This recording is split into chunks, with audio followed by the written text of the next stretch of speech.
All right, I'm going to call the meeting to order. We have begun recording. Thanks everybody for being here. Let me go to the next slide and I'll read the accessibility statement or the notice of non-discrimination even. You are invited to participate in our transportation planning processes regardless of your race, color, national origin, including limited English proficiency, religion, creed, gender, ancestry, ethnicity, disability, age, sex, sexual orientation, gender identity or expression, veteran status, or background. This is the way, speaking of creed. All participants will join the meeting with muted microphones. Please rename yourselves to include your first name, last name, and affiliation. Participants may mute and unmute themselves. Always remain muted unless actively speaking.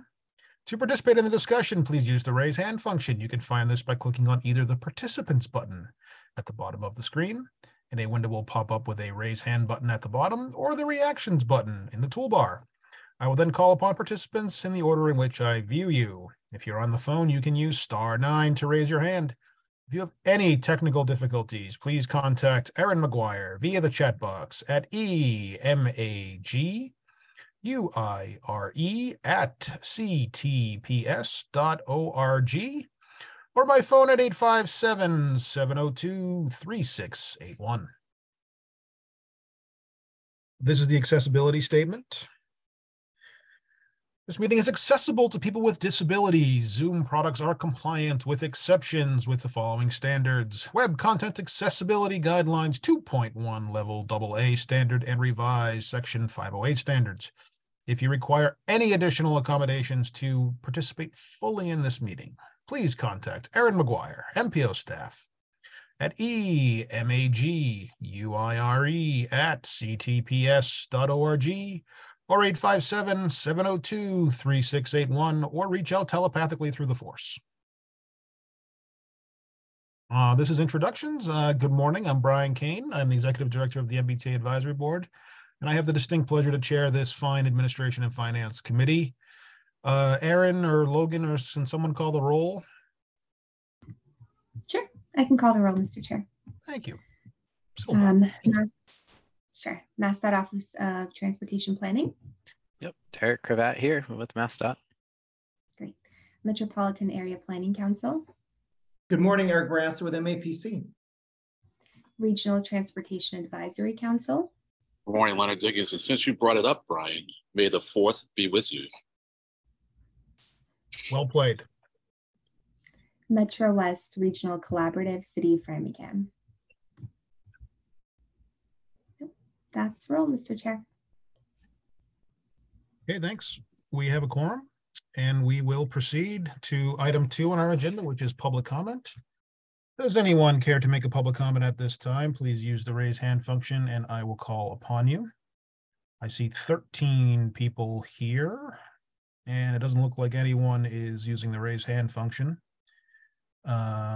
Feel free to use the raise hand. Oh, Brad Rawson, I was waiting, Brad. I was stalling for you. Go on, please, good sir. Thanks for the stall, Brian. Can you hear me? Good morning, all. Quick question for you, Chair, and it doesn't need a long discussion. I'm just wondering about how we are connecting this subcommittee's work to the full board reports, whether you anticipate a short and sweet update today, or is there a more substantial agenda item coming to brief the full board on the great progress we are making here? So just a question for you all. Thanks. Very good question, Brad. I will also ask Tegan to weigh in, but I see it as this is going to come to the full MPO at some point, hopefully in June, maybe later on in the summer. And it's going to take at least a meeting, maybe 2, to get through this all. So we plan to give it everybody well in advance, and then I will talk about it. The whole committee will talk about it section by section if need be, in an attempt to make sure that everyone understands what we're doing. So yes, it's going to be a longer process to get it approved by the full board, but it is something that I think is really necessary. But Tegan, I don't know if you want to weigh in. You are the brains behind this. No, that's accurate, Brian. We're aiming, if we can get through the conversations at this committee level in May, we're hoping to bring the full draft document to the board in the second meeting in June is our target. And we're also targeting that being an in-person meeting, in-person or hybrid. So that'll make it good to discuss. Okay, Brad, you good? Brian, just one quick follow-up. Thank you so much. May I respectfully suggest that staff consider ways to reach out to board members individually and offline? As we know, the full board is not the most deliberative dynamic. And frankly, our agendas are so full and virtual meetings are so awkward that real probative discussion does not always occur at the full board. And I understand the reasons for that. May I suggest that staff reach out to board members for individual, 5-minute phone calls and remind each of them of the importance of this work so that no board members feel like this stuff is passing them by and it's happening like to them or around them rather than by them and for them. Thank you very much. Thanks, Brad. We are big fans of probity around here, and very good use of an SAT word before 10 o'clock in the morning on a Thursday. Yes, we will definitely do that. And that's something that I'm going to take on myself in terms of beginning the outreach process. And I'm going to be leaning on my fellow committee members here to try to take members one at a time and talk to them. In addition, we'll have staff definitely reach out and make sure that there are no questions. Eric, Byron Barassa. Yeah, I think that that's a really good point, that there's a lot of meaty content here. And I agree that I think it's probably going to require, a few different ways of engaging with people. So Brad, I really appreciate that comment, and I'm happy to do some thinking. And if there's a role that some of the committee members can play in having conversations with people and sort of like talking through some of these things before, the big meeting. And I agree with you that, the virtual format is not always the perfect for, complexity, discussing complexity. So appreciate that, Brad. Len, go ahead, please. Yeah, well, I agree, Ian, but it's not because of the virtual format. It's more to have people read the material thoroughly and discuss it. So I think one-on-one or maybe even in small groups would work. We do that often with our board and the select board when we want to deal with a complex topic, because the agendas are packed. There's really not a lot of time to really have a lengthy discussion, whether they're in person or virtual. Thank you. Thanks, Len. Any additional public comments at this time? Okay, we will, of course, take public comment as we go, as we always do. We'll move on to item 3, which is the summary of the March 2nd, 2023 meeting. Is anyone have any edits, comments, questions, concerns? Go ahead, Eric. No, I was going to make a motion to approve the summary of March 2nd. Is there a second?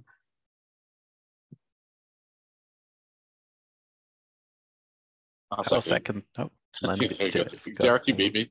It's all yours. Okay, I will second that. Can you call the roll, please? Yes, Mr. Chair. Yes. Leonard Gibbons, Yes. Derek Cravat, Yes. Eric Barassa, Yes. motion carries.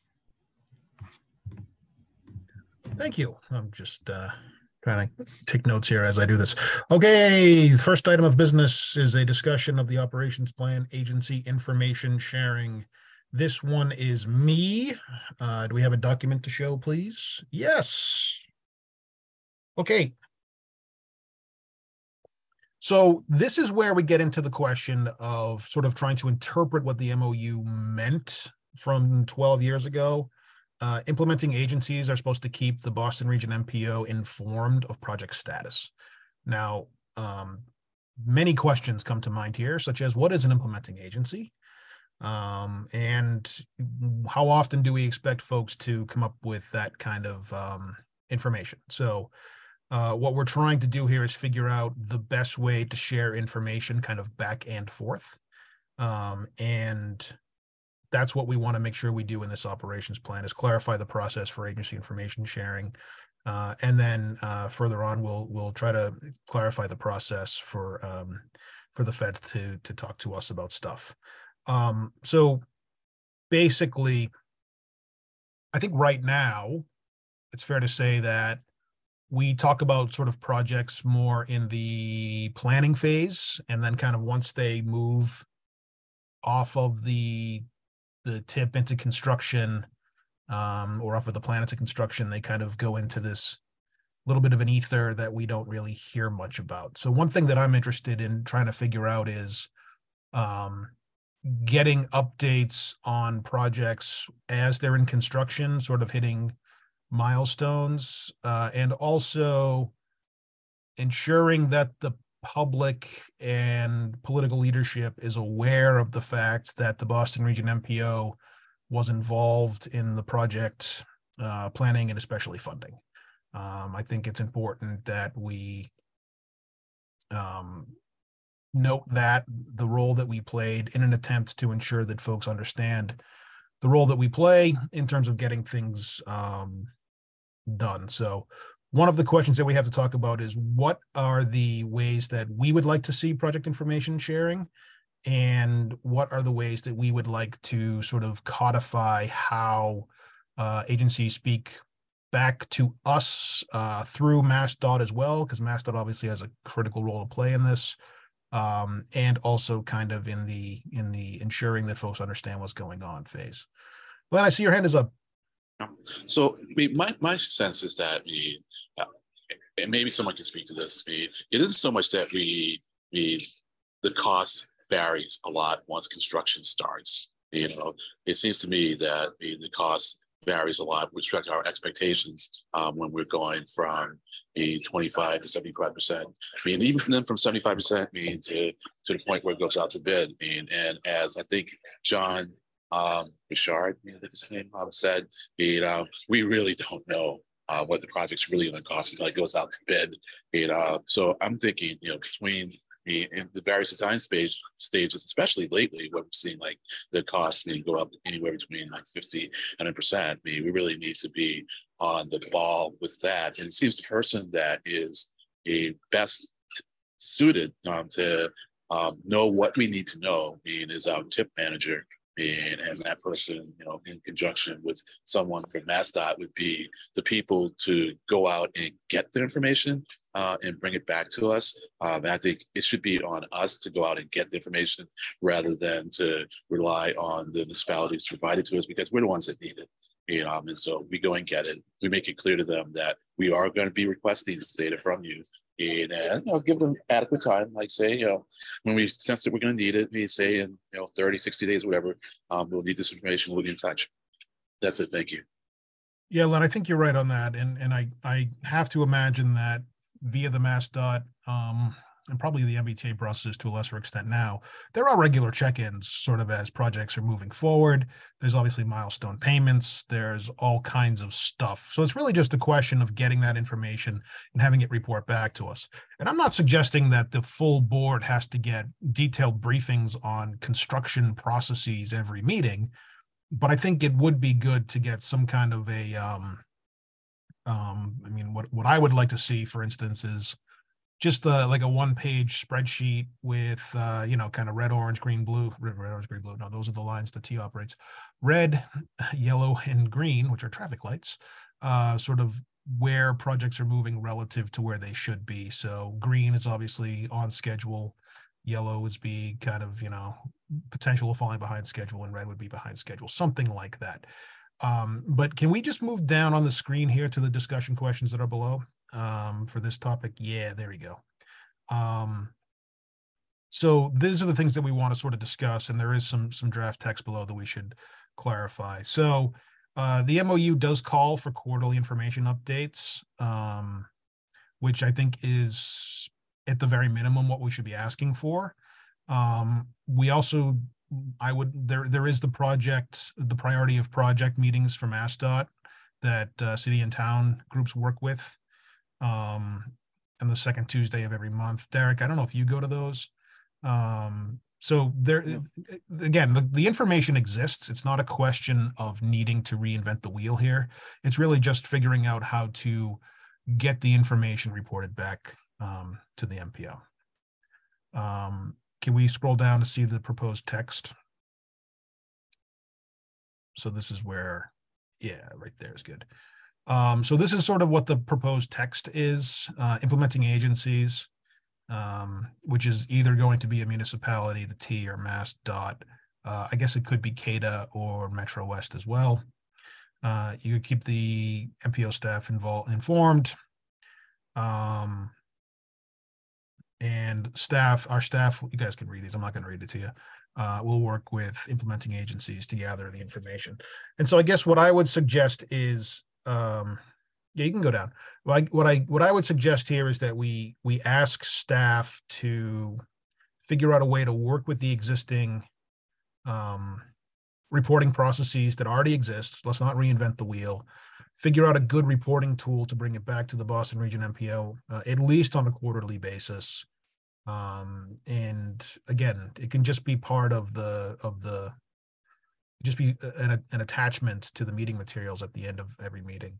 And that allows us to ensure that things are going on. This last bullet is really the most important piece of it. And this sort of relates to the work that Eric, you and I and Len, and I think Derek worked on the ad hoc committee last year. We're not going to vote on items unless relevant information about the topic is shared, at least 48 hours in advance. So this is where we try to get through the operations plan at the issue of last minute changes, kind of, the stuff that we've all experienced, where project come in a day or two before, or not even a day or two before, the morning of, and we're asked to take these votes on millions and millions of dollars worth of projects without having any information or adequate information on them. And so this really puts it on the board members to not move that forward. And I guess in the operations plan, it also puts it on staff a little bit to not even bring it forward. So this is kind of the heart of the matter here that we really should discuss. And so Eric, I'm going to put you a little bit on the spot here. I know you chaired that ad hoc committee last year. Do you think this is sufficient for what we need to be working on? So I think this 48 hours in advance is a good policy to have. I think that we've had many examples over the years of just information kind of coming at the last minute, and it's just really not enough time to be able for members to be able to review and vet things and ask questions, and so I think there's a good policy to have. And I know, Derek, I'd be interested in MASTA. I know you guys might not be thrilled with this because you guys are always, really intent on trying to keep these sort of schedules. But I just think from a good process standpoint, this is a good policy. In terms of the other things here, I think it's all very good to highlight, when these kind of when these information sharing opportunities are. I wonder, and Derek, I look to you. Should there be some dates in here? Like just saying quarterly could, it's hard to know, like when is that? Oh, when was the last time we connected? Was that really 3 months ago? Like maybe it's like actually putting some dates, like by X date or something like that. Is that you think, Derek, that there's enough firmness with the sort of the schedule annually to do something like that? I do. I'm trying to find, so within this, is this under to project information sharing? Is there a reference to there being quarterly updates there? I know it was above, but I just want to make sure I'm looking at the right language here. But I do think that Ethan is under general information sharing in the first bullet. Right, the implementing agency shall keep informed. Right, so I think, to me, there's a little bit of inconsistency between the language here and then the language below, which had some stuff about how MPO staff will be attending priority of projects meetings and regularly getting updates. I think that should probably be, that's sort of the way it happens. And I think the way that is going to be most effective as far as getting those updates and then communicating them back to the MPO. I mean, Ethan's at those meetings every week. He's getting regular updates. He's, you know, we're in constant communication too. So to me, it makes sense to sort of make it clear that the process will work in a way that Ethan will go gather the information and report that quarterly. This makes it sound like, you know, John Bouchard's going to come and give a report every quarter. I don't know if that's, like, Brian, that seemed, you seem to be saying that Ethan would kind of make that report. And I think that he definitely has the information he would need to do that, based on those weekly meetings and all the other communication we have. So I would just throw that out there. And I agree, Eric, I think it would make sense to maybe put some dates on it, whatever aligns with the MPO schedule, as far as, you know, it could be quarterly based on calendar year or fiscal year, maybe fiscal year, since that's how the tip runs. Yeah, so the language reads at least quarterly or upon request. So there's Right. nothing that would sort of stop Ethan or anybody else from saying this, you know, every time we meet. I think the quarterly just attempts to put a limit, a time limit on it. Right. But yeah, I agree, Eric. We should maybe tighten that up a little bit via the operations. I mean, we can also do that through agenda setting. But that's going to be more on you as the vice chair and David as the chair to figure that out. But let me go to Dennis, whose hand is up, and then we'll go to Ethan.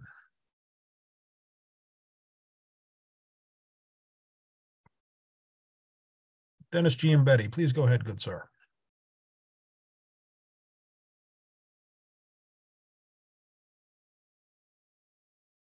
All right. Thanks. There I do like the 48-hour policy, and we've all kind of been have viewed or seen how, you know, that policy needs to be in place because of decisions that we make in a basis. But I was wondering, sometimes we're in a conflict with the time element, and some information comes in late just because that's the way it plays out. Not that it couldn't have been done earlier, and that we still have a time constraint. So I was wondering if it may make some sense to have a out to overrule that 48-hour policy by a 2/3 vote of the membership, just in case we're ever in a position where we need to do that. There's a way of being able to allow that new information to come in and still make a decision if the body seems fit to do that. Yes, good idea. And then the board can always sort of overrule itself and change its rules, but I like the 2/3 requirement there. That's a good idea. Yeah, can I jump in on that? I guess I always assume that, and I don't know if it needs to be 2/3 or simple majority or whatever, but I always assumed that this was sort of like our policy, but then there would have to be like a proactive motion made to change it, which we could do if in the case of an emergency, information comes the day of, we're making the tip. It's not that significant. Right. It's a minor cost change. I guess that's the kind of thing that I'm thinking about. Like and I forget what the wording is here, but it's like this is like the first time we've heard about a project, not basic cost changes or things like that. I know it starts to get a little murky, but in my mind, it's a brand new project. No one, the MPO has never really heard about before, or it's a project that,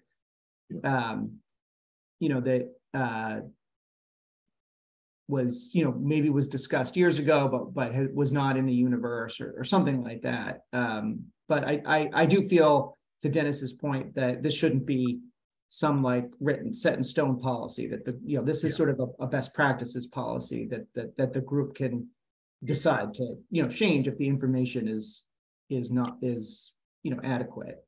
Yeah. I do like the 2/3 vote only because it gives people pause that it's a higher burden to get approval, so they won't dismiss it being easy to overcome, so they'll just withhold until within 48 hours. That's all.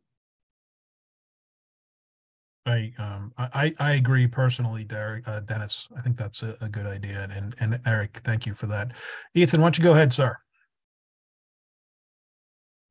Yeah, of course. With regard to the priority of projects meeting, and some of the other ways that staff do receive information for projects, in addition to what Derek has already mentioned. One of the important things about those POP meetings is that many of them do focus on projects that are in the near term years of the TIP, namely with regard to federal fiscal years 23 and 4. Right now, I would say. That said, other items within this document here would refer to sort of longer term projects, like I think what you mentioned earlier in this discussion here, Brian, with regard to the fact, I think Len mentioned this as well, that projects change repeatedly as they approach their design stages and also moving out to bid.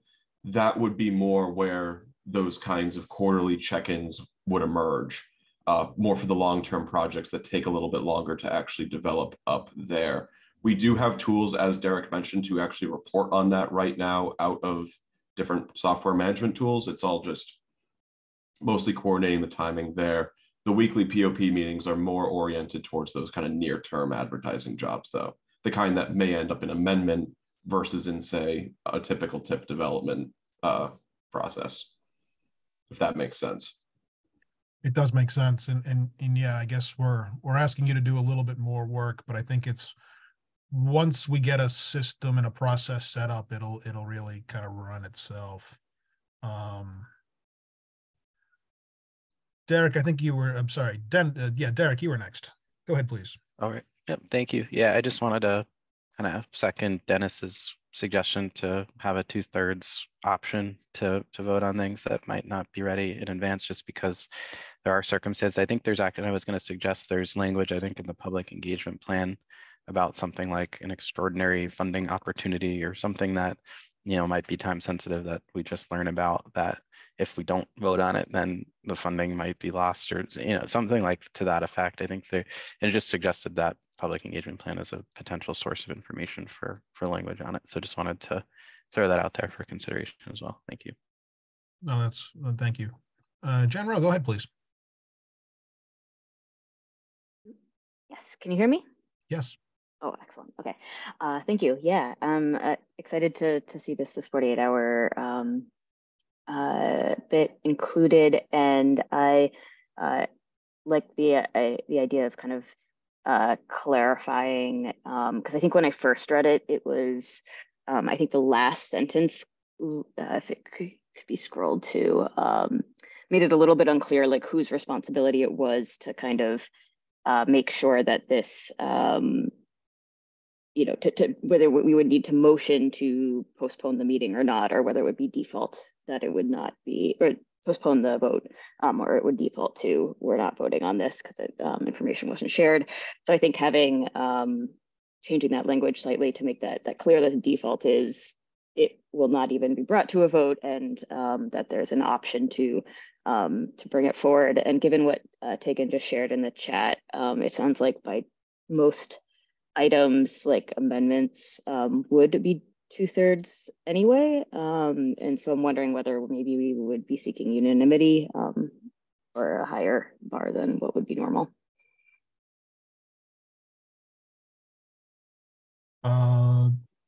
Thank you. Derek, is your hand up from earlier? I did have one other comment.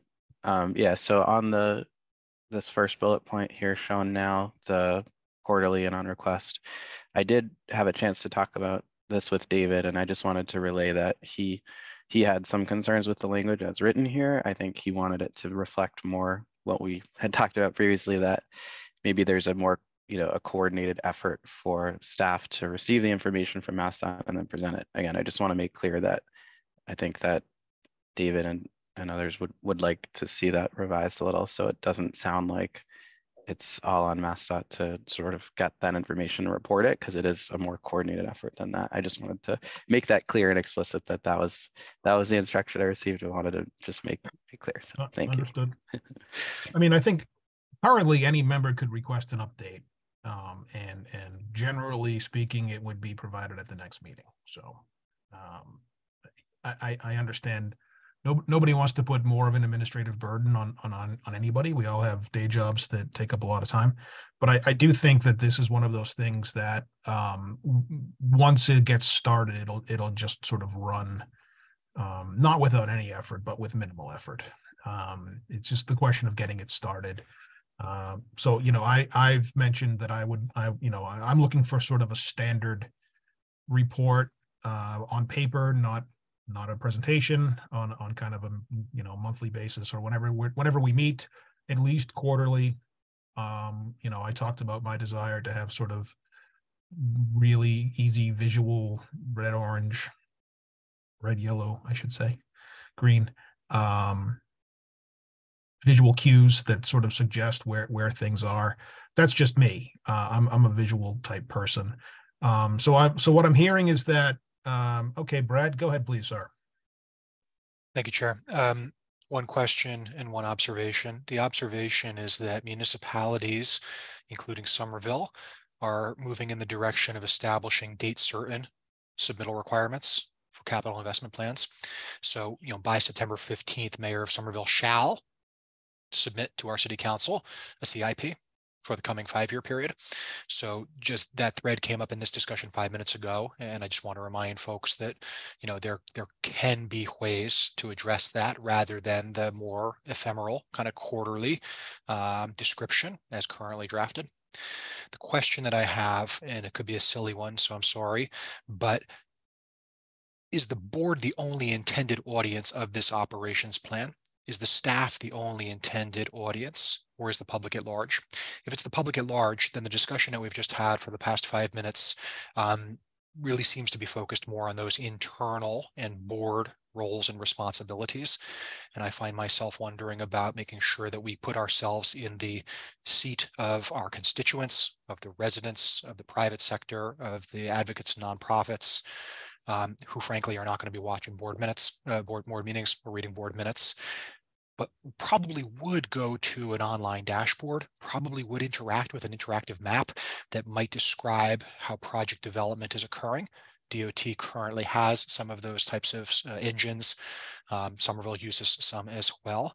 And so just want to, you know, remind us all about that external audience and think about if there are ways to avoid the bottlenecks and the administrative burden on staff and board by having public facing, you know, interactive maps, project status dashboards, et cetera. Thanks very much. Yeah, thanks, Brad. I completely agree. And I think the audience is the public via the board members. And I think the hope is that by requiring report outs to the board on a regular basis, that the public who is interested can figure that stuff out as well. And that if the effort is being gone into to make it available to the board members, by default, it'll also be available to the public. But I completely agree with you.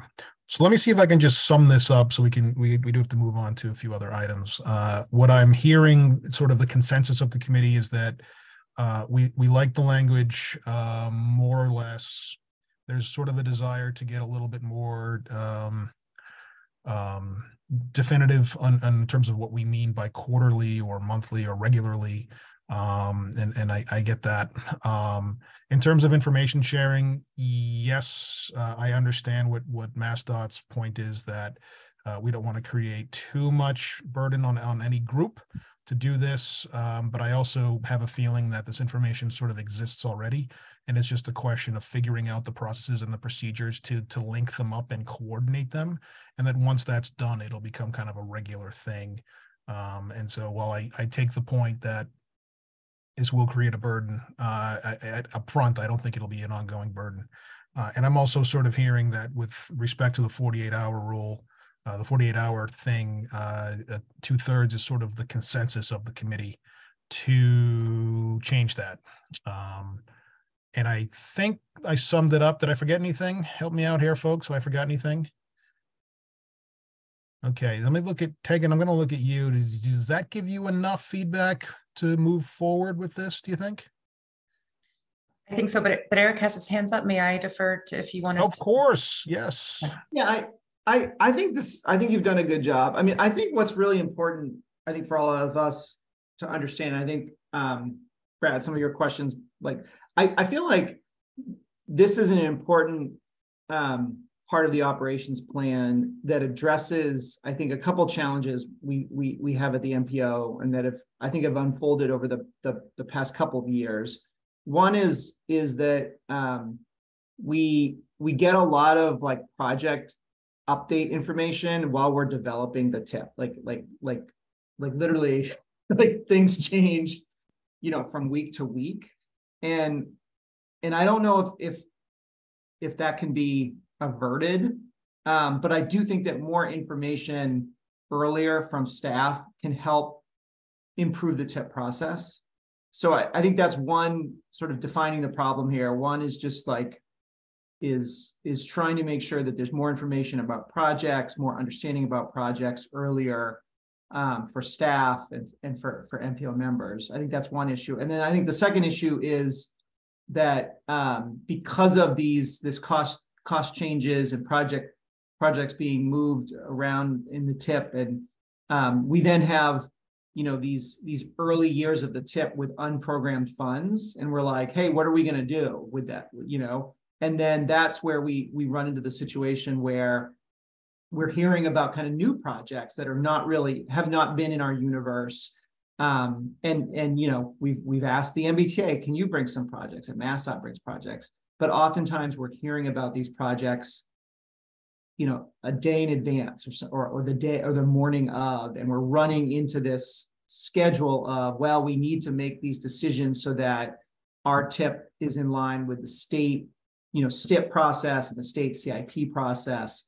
And we have these, you know, these meetings where we're literally making, you know, decisions on tens, if not hundreds of millions of dollars of projects without having had a lot of advance time to vet and ask questions about those projects. And so I'm hopeful that more information earlier will help address that problem. And also the operations plan recommendation to have, you know, some type of a committee that is able to learn more about projects over the course of the year and ask questions can help address that as well. So I wanted to provide some of that background.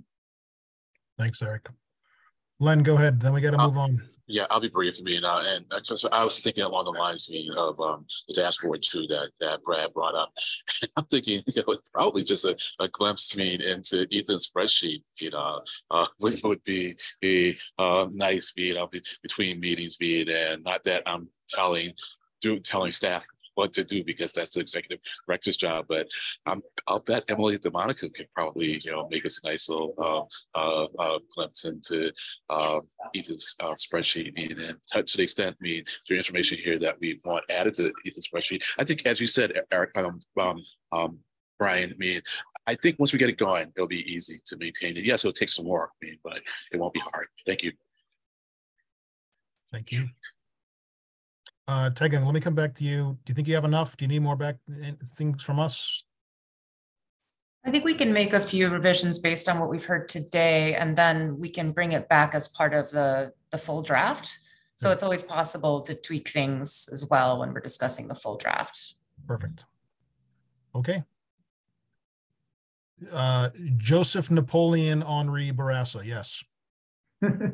You Googled that. I did. That's excellent. Wow. I also want to bring up, I feel like, which is a slightly separate but related issue, because I think what we're talking about here is we're very focused on, you know, the MPO's sort of target discretionary funds that the MPO has the most, you know, influence over. I also feel like, and I don't know if this belongs in this document or if this is for a different, a separate discussion, but I do feel like we have fallen out of the practice, I think, of getting really good presentations from the MBTA and MassDOT on all of the other projects that are being funded in the TIP. Like this year, we really didn't get much of a presentation about all the MassDOT projects. We got a presentation on sort of the process that MassDOT uses for selecting projects, but we didn't actually talk much about the projects themselves.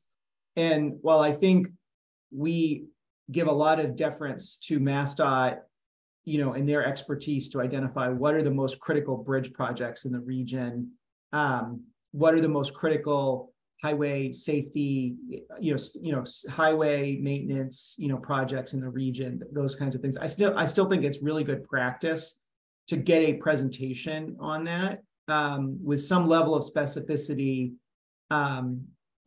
so that the members and the public know what are what is the strategy, and so I don't know exactly what we need to say on that, but I'd like to throw that out, whether that's in this document or somewhere else, that something as simple as an annual presentation, ideally before, not the day of we take the vote, but maybe like at one of the meetings beforehand to get the whole picture. And Derek, maybe I know you guys are also in a squeeze. These same issues around project readiness affect the bridge program, right? Like there's a lot of moving pieces going on, and I know the schedule and the timing affects that, but I'd like to see us try to do something like that too.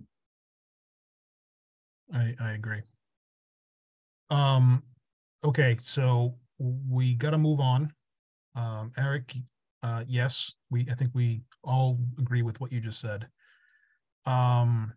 Silva, do you have enough time is 10 minutes enough to do one of the two things on the agenda? And if so, you can pick the one you want to do. Yes, Mr. Chair. I think I can actually do both. Fire on ahead. Okay, just give me 1 minute. I think I'll actually have to share my screen. Aaron, great.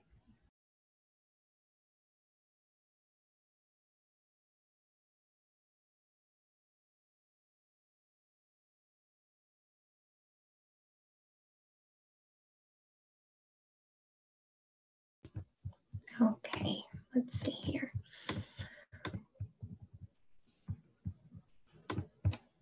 Go.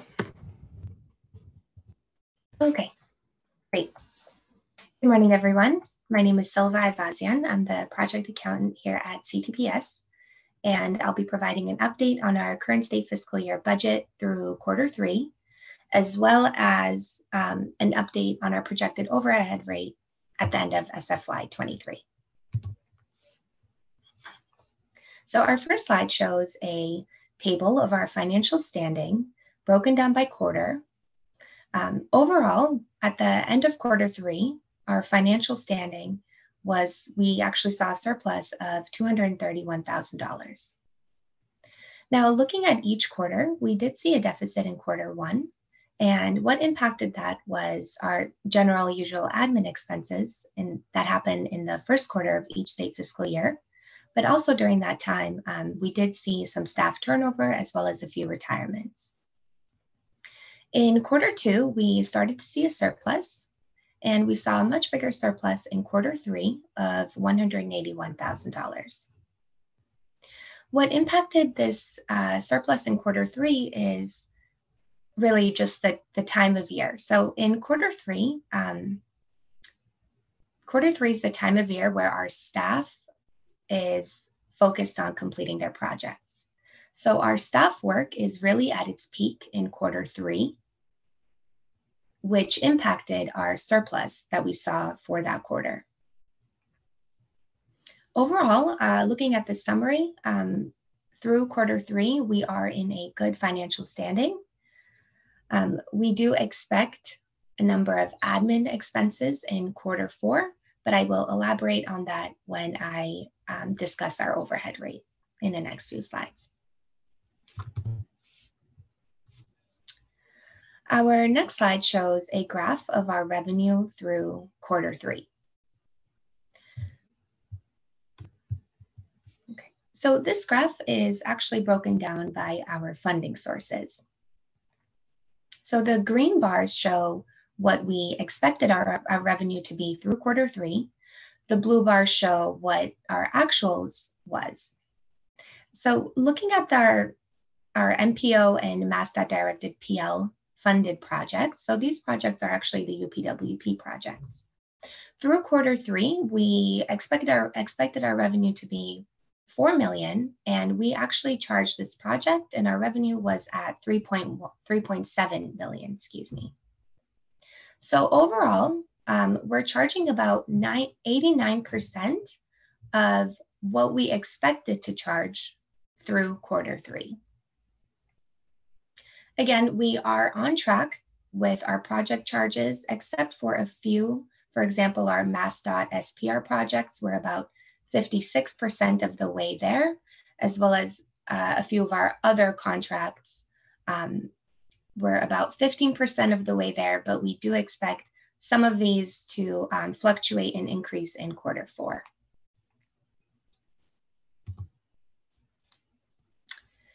Our next slide shows our expenses through Q3. So our agency expenses are actually broken down into 3 categories. We have our admin expenses, our direct labor expenses, as well as our direct costs. Again, the green bars show what we expected to have through Q3, and the blue shows what our actual expenses were through Q3. Overall, charging about 83% of what we expected through Q3. Again, in Q4, we anticipate our admin expenses to increase. We will have a number of direct in Q4, and we will be actually focused on recruitment and hiring staff in order to fill some of the positions. And so therefore we see these numbers increase.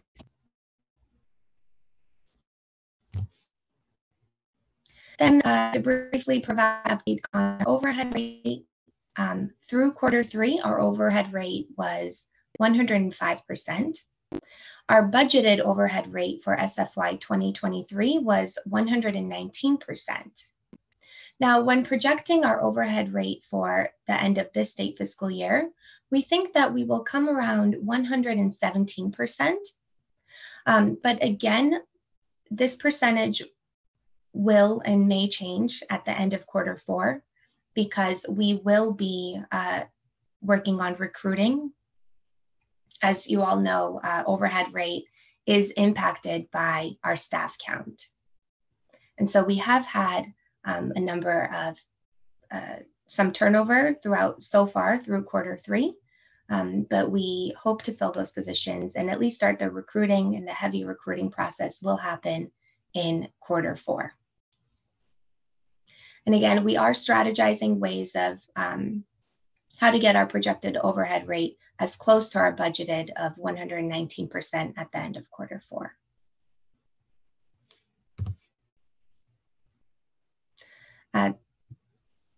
So our next slide actually shows, I just wanted to provide an update of where we stand right now. As of right now, we are working on the state fiscal year 24 budget development, and we hope to present our operating expenses at June's A&F meeting. Thank you all for your time and attention. If there are any questions, please feel free to ask. I don't know how much time is left, but.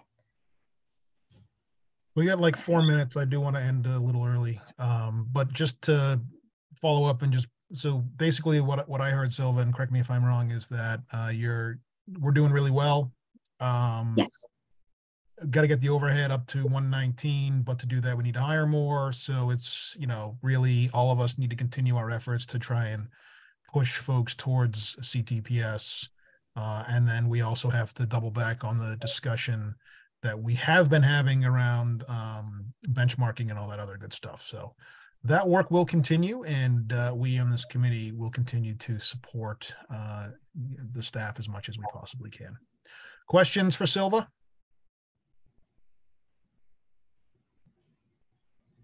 I don't see any. Hi, Haral. You're here. Hello. Silva, great job. Is that your first time you've presented that? Very good. Okay. Eric, I will note that in looking at your ancestor, his father built a cathedral in Fall River. So there you go. You're the Barasses are everywhere. Well done. And you, sir, are quite the architect of transportation policy as well. With that, does anyone have anything else or member items? Seeing none, is there a motion to adjourn? I'll make a motion to adjourn. Without objection, we're adjourned. I'll see you all in 7 minutes. Thanks, everybody.